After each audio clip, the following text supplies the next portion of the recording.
કેદી આવવાનો તારો બર્થડે? તારો આવી મોટી મીરાદીની હેપી બર્થડે નહોતો લેતા નાની મોટી દી નહોતી લીધી હા મારું હેપી બર્થડે આવે ને તે આવી મોટી એવી દે તે આખી રાત આવીશ. કોને કોને આપવાની? અને શું ખાવા લઈ જઈશ તમને બધાય? બધાને શું જમવા લઈ જઈશ તું તારો બર્થડે માં? હે મમ્મી શું જમવા લઈ જઈશ? બા હરખા થઈ જાય એટલે બધું લઈ જઈશ કા? મમ્મી હે? જાઓ શું બિસ્ટિક લેતા આવીશ. તું બિસ્ટિક લેતો આવીશ? હા મમ્મી હું ઠીકી કોને? કોણ વેદુન? તીખી તીખી વેફર તીખી તીખી. આ હીટ બેગનો વર્કલોડ હમણાં વધી ગયો છે. આ બા થોડાક ઇન્જર્ડ હતા જ, થોડુંક ઇન્જર્ડ તો નહોતા, ખંભો દુખતો હતો એમાં આ બા લાડવો ખાઈ લીધો 2 દી પહેલાં, જરાક ભફ થઈ ગયા. હાલો મૂકી આવું, ઊભા રહ્યો. બેય મૂકવાનું છે. આ બા 2 દી પહેલાં અહીંથી ઉતરવા જતા હતા ને તો જી પગ દુખતો જ તો 2-3 દી થયા, માંડ થોડો ખરખો થયો તો એ જ બેવડો વળી ગયો ને ધરબાઈ ગયા, કઈડમાં દુખવા માંડ્યું જરાક. પણ વાંધો નથી કંઈ બહુ ખાલી મસ્ક્યુલર પેઇન જેવું થઈ ગયું છે એટલે થોડોક ટાઈમ રેસ્ટ કરશે એટલે રેડી થઈ જશે. ને વરસાદ આવવાની શરૂઆત પાછી થઈ ગઈ, ઝીણો ઝીણો વરસાદ, અત્યારે મચ્છરીઓ વરસાદ આવે છે. આવું છે ને આમાંય શરીરમાં એક દુઃખ હોય ને તમારે બીજું દર્દ મોટું આવે ને તો જે પેલું દુઃખ હોય ને ઓછું દુઃખ એ તો ભૂલાઈ જ જાય. એના જેવી વાત છે. ગઈઢાબાને પગમાં નહીં પણ ખંભામાં જરા દુખતું હતું, એ અઠવાડિયાથી કે એમ દુખતું હતું એટલે શેક ને એવું બધું થોડું થોડું કરતા હતા. પણ મમ્મી પડી ગયા ને એટલે એને પોતાનું તો ભૂલાઈ જ ગયું, એટલે ઓલું મોટું દુઃખ આવે ને એટલે નાનું દુઃખ હોય ને ભૂલાઈ જાય. ચાલો તો આ જનરલ માણસોની હ્યુમન સાયકોલોજી છે, એ તમને કહી દીધું. અને હવે આગળ વધશું, બતાવવા લાયક હશે. એ રાયડું સંભળાય છે. શું છે? તું ઉઠી ગયો? રાતે 12 લગી નહોતો હું તોય ઉઠી ગયો વહેલો. શું કરે છે અંદર જઈને? ઉઠી ગયો, હવે રાયડું નાખે છે અત્યારના પોરમાં. એ બાંગર, કેમ રાડો રાઈડ થયો છો? અહીંયા તો હું તો છું. હે કેમ પલ્લી ગયું? તો દીમાં રાઈતમાં 2 વાર તું પીપી વયું જઈશ તારે? હે તે પાણી ન પીતો હોય તો હુવા ટાણે માંડો તો પીવાય પાણી એટલું બધું? કોઈ દી પીતો નહીં, હવે પીધા પીધ થયો હોય. હાલ થાવ ઊભો, નીચે જઈને બદલાવી દઈશ. ચાલો. તાર માં કહે પછી વરસાદમાં એક તો કપડાં સુકાતા નથી ને તું. મેં ક્યાંય માર્યું નથી, મેં તો વાલી કરી. જો આમ વાલી કરી, ખોટું બહુ લાગી જાય પાછું કા. હાલો વાલી કરી દીકું, હું મારું તને કોઈ દી? હે હાલ ઊભો થા, મારો દીકો. હાલ વાલી કરી. હાલો વાલી હાલો હાલો હવે નીચે જાશું, જવું છે નીચે. હાલ તો ઊભો થઈ જાય. કેટલી તે ચાદર બગાડી, ખાઈ જઈ હું તો ત્યાં એકવાર પીપી કરી લીધું, નટાણે પાછું કર્યું. હવે તારે પાણી પીવાનું જ નહીં. હું ને ત્યાં હા આજે નહીં, બાબા જાય ને તો નવું પહેરવાનું હોય. આજે તો સ્કૂલે જવાનું હોય, તો ઓલું જ પહેરવાનું. હાલ ઊભો થા જલ્દી. આ ભીનું થઈ ગયું, કાઢી રાખી ચડી પછી ભીનું ઓલું લાગશે તને. હાલો જલ્દી નીચે હાલો, ઊભો તો થા. નથી થવાતું, થઈ જા. અરે મારો દીકરો જો કેવો ઊભો થઈ ગયો. હાલ જલ્દી હાલ. હવે તેડવો જોહે કે પહોંચી જઈશ નીચે? અહીંથી હાલો જઈશ ને? હાલો હા, એ અહીંયા જ રાખવાની. હાઈ પાછી તાર જોતી હોય ને. હાલો હાઈ પાછી લઈ લેજે. હાલો સીવું તો મારે બહુ ડાય. નીચે ઉતર પેલા. હાલ નીચે ઉતર. હાલ નીચે તો ઉતરશે જ નહીં. અરે પણ આમાં સીવું દેખાતો હોય છે? હે આમાં ગાંડો સીવું દેખાતો હોય છે? મોબાઈલમાં દેખાતો હોય છે ગાંડો સીવું? તને શું લાગે છે? પીપીમાં એલા ચડી પહેરી છે, આમ આગળ જ પહેરી છે, પાછળ તો કોરી છે. કર પંખો બંધ કર, પંખો બંધ કરી દે. એ નહીં, જાદુગર છે હો તું. પાછળનો ભાગ ચડીનો કોરો છે, ખાલી આગળ જ ભીનું થયું છે. અહીંયા પંખો ચાલુ રહી ગયો લાગે છે. બે ચાલુ છે, બંધ કરી દો. કોને કહી રહ્યો છે? કોને કોને ચાલુ રહી ગયો છે? ખબર લે તો કોને ખબર હોય છે? તો કોને ખબર હોય છે કે તો ખરા. ફટાફટ હાલ હવે ઉપર જા. ટીચર રાહ જોતા હશે, એવું ક્યારે આવશે?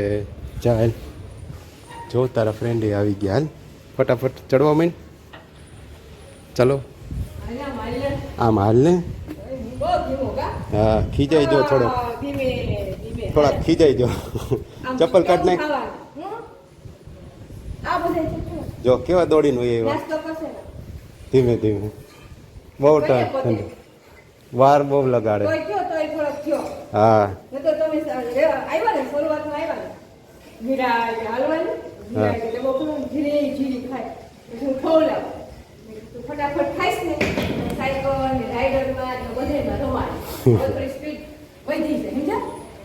એને આપી દો, એ બેગ એનું જ ઉપાડવા દો.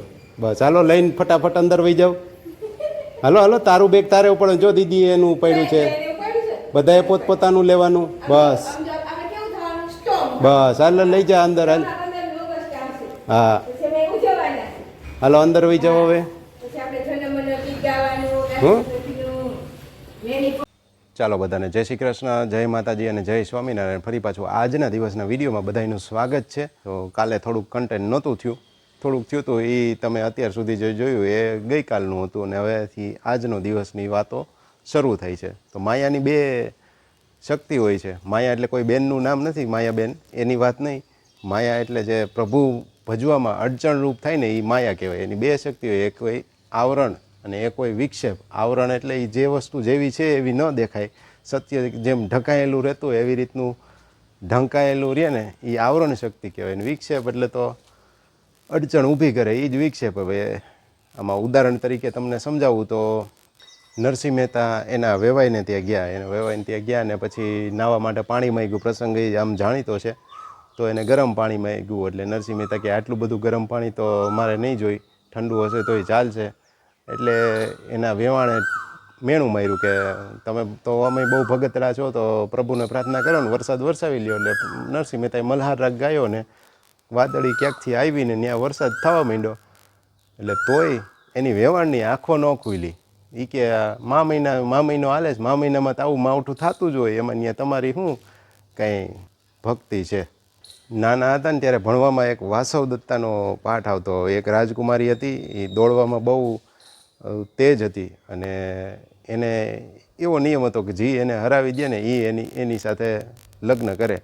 પણ ગમે એ એની સાથે રેસમાં દોડે ને એટલે એ પોતે કાં તો ગમે એ સોનાનું સફરજન ફેંકે ને કાં સોનાની કંઈ પણ વસ્તુ ને આવી રીતે કંઈ કંઈ કિંમતી વસ્તુ ફેંકે. એટલે દોડનારા હોય એ બધા એ વીણવામાં રહે ને એમાં કોઈ આને હરાવી ન શકતું. બસ તો આને બંધ બેસતું ઉદાહરણ છે માયાને. એક વખત એક ડોસી રસ્તામાં હાલી જતી હતી, કોઈ દી મંદિરે જાય નહીં, પણ અચાનક ભેંસ ભડકી ને તો ત્યાં બાજુમાં જ ચોરો હતો. તો બચવા હાટું ચોરે ચડી ગઈ. એટલે ત્યાં ચોરે ચડી ગઈ ને એટલે મંદિરે ગઈ. એટલે જે પૂજારી હતા એને ચરણામૃત આપ્યું, લ્યો ચરણામૃત લેવું પડે. એટલે માજી કહે કે એલા મારી મસ્કરી કરે છે કે મારે દાંત છે તો ક્યાં ચરણામૃત ચવાય. એટલે પૂજારી પાછો લોઠો કે અહીંયા આવ્યા એટલે ચરણામૃત તો લેવું જ પડે. એટલે એ કે ના ના હું નહીં લઉં. એટલે તો માર્યો ધક્કો ને પાછી વહી ગઈ. પછી પૂજારી કહે કે આ માજી કરતાં તો ભેંસ આવી હોત તો સારું હતું, કે ચરણામૃત તો પી જાત. બસ આવા પ્રસંગો રમૂજ માટે બનાવેલા હોય, આવું થયું ન હોય. કારણ કે ડોસી થયા હોય એને ભજવાની તો વધારે આદત પડી ગઈ હોય. આ તો હું બે ઘડી મનોરંજન થાય એટલા માટે. તો ચાલો હવે આગળ વધશું ને બતાવશું તમને, બતાવવા લાયક હશે. જોડાયેલા રહેજો ને જોતા રહેજો. ચાલો બપોરના 1:30 વાગ્યાના સેશનમાં ફરી પાછું તમારું સ્વાગત છે. શિવ અમારો કંઈક પરાક્રમ કરીને રોતા રોતા બેસી ગયો હોય, કંઈક એને જોતું હોય. હું ફોન જોવાનો ન હોય બેટા, તું બહુ હમણાં રસ્યો થઈ ગયો છો. ના પાડી ને એટલે રીની બમૂડી થઈને સૂઈ ગયો સાડો. આવી રીતે કંઈક રિહાઈ જતો હોય તો થોડીક શાંતિ ને. બાળકો થોડા આવી રીતે જો રિહાઈ જતા હોય શાંતિથી તો મમ્મી પપ્પાને એને થોડીક શાંતિ રહે. પણ આ બાળકો જલ્દીથી એમ રિહાય નહીં. અત્યારના બાળકો આપણને રીહવી દે એવા છે. કાં શિવું, તું રિહાઈ ગયો છો? વાહ, હમણાં ડ્યુઅલ પર્સનાલિટી ડિસઓર્ડર જેવું થઈ ગયું. સિવાય ગમે નહીં એમ કે ઓલો સિવાયને આમ કરવું છે, ઓલા સિવાયને આમ તેમ કરવું છે. જેને બીજો સિવાય એની ભેગો ફરતો હોય ને એવી રીતે બિહેવ કરે. કાં શિવું? શિવું, ઓલો સિવાય તાર ભેગો આવ્યો તો સ્કૂલે આજે? એ શું કરતો હતો? રમતો તો? એ બહુ તોફાની છે. કાં? હા, તો પછી ઓલો સિવાય માગે, આપણે ન ખવાય. એ સિવાય હોય ને અહીં બાજુમાં. ક્યાં છે? ક્યાં બેઠો છે કેજી? એ સિવાય ક્યાં અત્યારે ક્યાં છે સિવાય? ક્યાં ક્યાં? આર્યો એટલે ક્યાં? નીચે બેઠો. શેની નીચે? હિંચકાની નીચે. તે ગંધારું ન થઈ જાય એનું બધું કપડાં ને બધું નીચે બે તો? હે, કોણ ધોઈ દે? ભલે ને થઈ જાય એમ થોડું કોઈ, પછી ધોઈ કોણ દે બધું? એની મમ્મી ખીજા હે નહીં? એને મારશે નહીં? એની મમ્મી ખીજા હે હો. મને જોઈને બટા દુકાનવાળા બધા છે ને દુકાન બંધ કરી દે. એમ કહે કે તમે સિવાયના પપ્પા છો ને, સિવાય કંઈક વેન કર્યું છે એટલે જ લેવા આવ્યા છો, એટલે બંધ કરી દે બધું. એટલે મેં કઈ દુકાન નથી જોઈ, એટલે મારે કેમ લઈ આવું તારા હાટું? મને કહે છે તમે પ્રકાશભાઈની દુકાન જોઈ છે? ત્યાં એને CHOCALATE ખાવી છે. એટલે એક તો હમણાં આપી હતી થોડાક ટાઈમ પહેલાં એની મમ્મીએ, એટલે પછી ઓવરડોઝ ન થાય એ જોવું પડે ને. માપે માપે ખાય તો સારું ને, એ નહીં સારું ને અમારે સારું ને. ચલો, ઝરમર ઝરમર થોડો થોડો વરસાદ આવવાની શરૂઆત થઈ ગઈ છે. અને એક પ્રસંગ તમારી સાથે શેર કરી દઉં. જે માયાનું આવરણ ને માયાની વાતો થઈ હતી, તો એનું શું પ્રભાવ હોય ને શું હોય એની રિલેટેડ જ એક પ્રસંગ છે. એકવાર ભગવાન સ્વામિનારાયણની વાત છે શ્રીજી મહારાજની. તો એક વખત એક શોભારામ શાસ્ત્રી લગભગ એનું નામ, કદાચ કંઈ નામમાં ફેરફાર હોય તો જાણકાર હોય તો કમેન્ટ કરી શકો કોઈ. તો એને એવું સંકલ્પ કર્યો. સંકલ્પ તો ન કહેવાય, આમ તો દુઃસંકલ્પ કહેવાય. ચાલો ને, કે જો ભગવાન સ્વામિનારાયણ ભગવાન હોય ને તો મારી આખો અઠવાડિયામાં કે હું આંધળો થાવ. એટલે બીજા કેટલાક ભક્તો હતા ને બધા સત્સંગી હતા ને કે તમારે સંકલ્પ કરવો હોય તો કંઈક સારો જ કરો ને, આવો શું કામ કરો છો? કે કંઈક થોડું ઘણું ધન મળી જાય, થોડીક સંપત્તિ મળી જાય, અથવા તો છોકરાઓ વ્યવસ્થિત ન હોય તો એ સેટ થઈ જાય, અથવા તો એનું કંઈક સારું થાય, ભલું થાય એવો સંકલ્પ કરો ને, આવો શું કામ સંકલ્પ કરવો જોઈએ? તો કે ને મારે આ જ સંકલ્પ કરવો છે કે હું સુખેથી ભલે હું આંધળો થાવ, કે સ્વામિનારાયણ ભગવાન જો ભગવાન હોય ને તો 8 દીમાં હું આંધળો થાવ. આવો સંકલ્પ કર્યો ને 8 દી તો થયા નહીં, 4 દી થયા હતા ભાઈ આંધળા થઈ ગયા. એટલે પછી બધાએ કીધું કે જો હવે તો માને ને તમે. એ કે ના રે ના, એ તો મારા કર્મે થયું હોય. આમાં કંઈ એવું થોડું છે કે 4 દીમાં આંધળો થઈ ગયો એટલે એ ભગવાન છે. તો માયાનું આવરણ હોય ને ત્યાં સુધી તમને મને જ નહીં ભગવાન ભગવાન છે બસ. તો આ એક વાત આ ક્યાંક ભક્ત ચિંતામણી નિષ્કુળાનંદ સ્વામીએ લખેલી છે ને, એમાં ક્યાંક આ પ્રસંગ અંકિત થયેલો છે. તો એવું છે. થોડું ઘણું કદાચ ફેરફાર હોય ને કોઈ જાણકાર હોય ને સાંભળનાર હોય તો કદાચ મારી ભૂલ થતી હોય તો ક્યાંક કમેન્ટ કરી દેવી, એમાં કંઈ ખોટું નથી. મેં ક્યાંક સાંભળ્યું એટલે હું તમારી સાથે શેર કરતો હોય. આવો જ બીજો એક પ્રસંગ છે. એક વખત એક દરબાર, કાઠી દરબાર હતો. હવે એને સ્વામિનારાયણ ભગવાન અરે વેર, એટલે એ કે જો સ્વામિનારાયણ આવે ને તો એને નાક કાન કાપી નાખો, કે સ્વામિનારાયણ આવે ને તો એને નાક કાન કાપી નાખો. પોતાની પાસે નાની ઓલી કટાર જેવું હોય ને તો એ રોજ ઉઠીને ધાર કાઢે. કોક પૂછે કે કાં કરો? તો કે સ્વામિનારાયણ ભેગા થઈને તો એને નાક કાન કાપી નાખું. તો એમાં એક દી એવું થયું, ગામમાં ત્યાં તળાવની પાડે મહારાજ પધાર્યા ને સભા ભરીને બેઠા. અને ત્યારે ગામના લોકોએ જેને કીધું, આ ગામમાં એક એવો વ્યક્તિ છે કે એ રોજ કટાર છે એ ઘસીને પછી એમ કહે કે ધાર એની તેજ કરીને એમ કહે કે સ્વામિનારાયણ આવે તો એને નાક કાન કાપી નાખીએ, સ્વામિનારાયણ આવે તો એને નાક કાન કાપી નાખીએ. એટલે મહારાજ કે બોલાવો ને એને અહીંયા, અમે અહીંયા જ બેઠા છીએ. એટલે પછી ગયા બોલાવા, કે આવો સ્વામિનારાયણ ભગવાન તમે જેનું કહો છો એ અત્યારે હાજર જ છે કે ત્યાં હાલો. એટલે એ ભાઈ આવ્યો તલવારને કટાર લઈને ત્યાં બેઠો. એટલે પછી મહારાજે કીધું તમે એવું બધાને એવું કહો છો કે તમે મારા નાક કાન કાપી નાખવા છે, કે નાક કાન કાપી નાખવા છે? કે હા હું એવું કહું છું. એ કે નાક કાન તો એના કપાય જેને કંઈક ખરાબ કર્યું હોય. અમે એવું શું કર્યું? આમ નિર્માની ભાવે કીધું કે અમે એવું શું ખરાબ કર્યું કે તમારે અમારા નાક કાન કાપવા પડે? એટલે કે તમે ભગવાન થઈને પૂજાવ છો ને એ મારાથી જોવાતું નથી.